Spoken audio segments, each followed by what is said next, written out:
Hello guys! Hello! This is for Capricorn. Capricorn, welcome dito sa aking channel. This is Kapalaran 888. Alamin natin Capricorn, ang money, career, financial reading mo for the month of May 2026. So ano ba? Capricorn, ang mga impormasyon, kapalaran, vibration, energy, gabay na kailangan mong marinig. Okay? Na pwedeng makatulong sa'yo.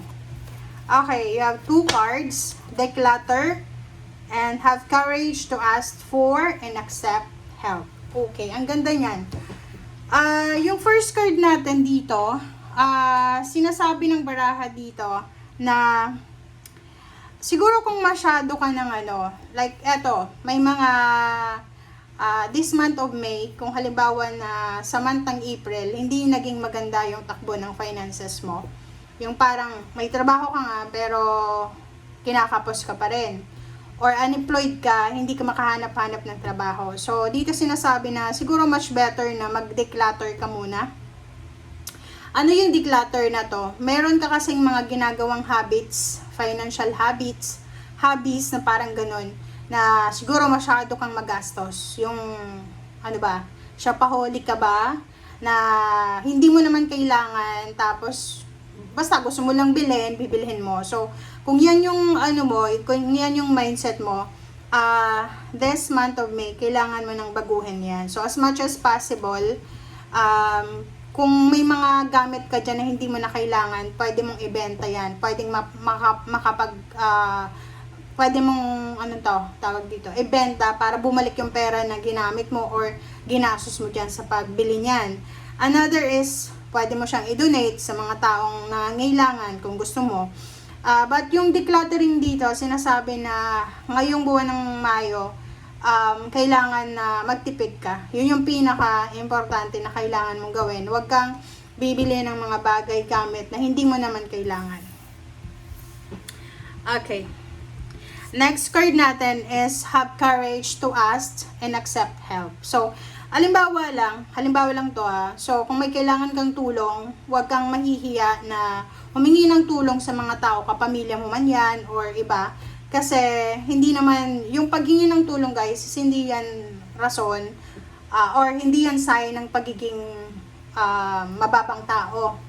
Kasi, yung paghingi ng tulong, yung pagtanggap ng tulong, ay isa yan sa, kumbaga, pwede nating sabihin na malakas na paninindigan, kasi pag alam mo na wala ka, humingi ka ng tulong, 'di ba? So ibig sabihin, inalis mo yung hiya-hiya na yan para makaraos ka, parang gano'n. Nahirapan ako doon. So wag kang mag self-pity, okay? And then yun, be true to yourself, be true sa other, para yun, may tumulong talaga sa'yo pag kailangan mo. And if in case naman ikaw yung mayroon, wag kang mag-atubili na mag-share ng iyong blessings. Okay.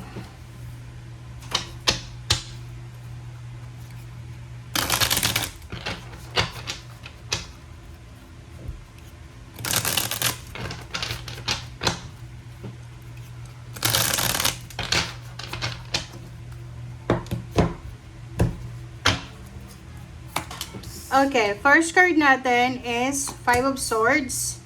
Next is 7 of Cups. 10 of Pentacles. Wow. Capricorn. Knight of Pentacles. And then 7 of Swords. Okay. So, kung makikita mo dito, plus sa ilalim mo dito, 0 the Fool. And then 3 of Wands. Meron kang hinihintay. Okay, parang sinasabi ng baraha sa'yo dito na you're waiting for, like for example, a contract signing, you're waiting for new beginnings, diba? Siguro matagal ka na 3 months or 3 years ka nang nag-aantay ng like job offer, ng business offer, financial help, or pagkakataon. Kumbaga risky to, okay? So, ilang taong ka nang naghihintay. So, nakikita ko sa'yo dito, you need to be careful ha. Okay, you need to be careful kasi sinasabi ng barahan na kailangan daw balanse. Nandito yung justice. kailangan balanse, kailangan kung ano man nabalak mong gawin, lalo na sa pera, make sure na kumbaga hindi yan makakasama sa'yo. Okay? 5 of Swords, reverse na 7 of Cups, 10 of Pentacles, Knight of Pentacles, and 7 of Swords. Dito sa barahang to, sinasabi ng baraha sa'yo na may choices and options ka. Okay? Like for example, meron kang pinagpipilian. It's either career or source of income or trabaho na, or like ito, job offer or pwedeng source of income siya. Alam mo na malaki yung kitaan dito. Sinasabi ng baraha sa'yo dito na siguro i-give up mo na yan. Okay, hindi ko alam kung anong plano mo na yan, but like halimbawa may nag-offer sa'yo ng trabaho and alam mo na malaking pera yung kikitain mo dyan. Siguro ngayon hindi mo muna siya tatanggapin kasi natatakot ka na baka scam yan, or pwedeng natatakot ka na baka maling tao yan na sasamahan mo. Okay. The Hierophant, Page of Swords, 6 of Swords, the Sun, and 10 of Wands. Sa 5 of Swords, nakikita ko sa'yo dito na yun, siguro may isang tao ka na gustong hinga ng tulong, pero nakikita ko sa'yo dito na siguro hindi mo yun gagawin kasi maybe wala kang communication sa taong yun, or natatakot ka na baka i-reject niya yung hinihingi mong pabor. Another Page of Swords. So, nakikita ko sa'yo dito na you're waiting for an offer. You're waiting for a confirmation. So, medyo ka pa ngayon medyo, like, meron kang gustong gawin, like, pasukin na trabaho, pero, ngayon, may nag-o-offer sa'yo ng iba, hindi mo alam kung anong gagawin mo. Medyo confused ka. 10 of Pentacles and 6 of Cups. Etong barahang to, sinasabi na there's an opportunity. Maybe 6 months from now, 6 weeks from now, or yung pinakamalayo dito, 6 years from now. Sinasabi ng barahan na there's a possibility na mag-level up ka sa pera. Pwedeng tumanggap ka ng promotion, salary increase, higher position, or pwedeng mag-travel ka sa ibang bansa para magtrabaho. Another is the Sun, Knight of Pentacles. So, nakikita ko sa'yo dito na ayun, isang offer, is either job offer, financial help, ang posibleng darating sa'yo, maybe by the first month of June or last week ng May. Etong offer na to, etong job offer na to, ay posibleng magdadala sa'yo ng sobra-sobrang kaligayahan. And last 2 cards natin is 7 of Swords and then 10 of Wands. So, nakikita ko sa'yo dito, yun lang, meron kang kinakatakutan.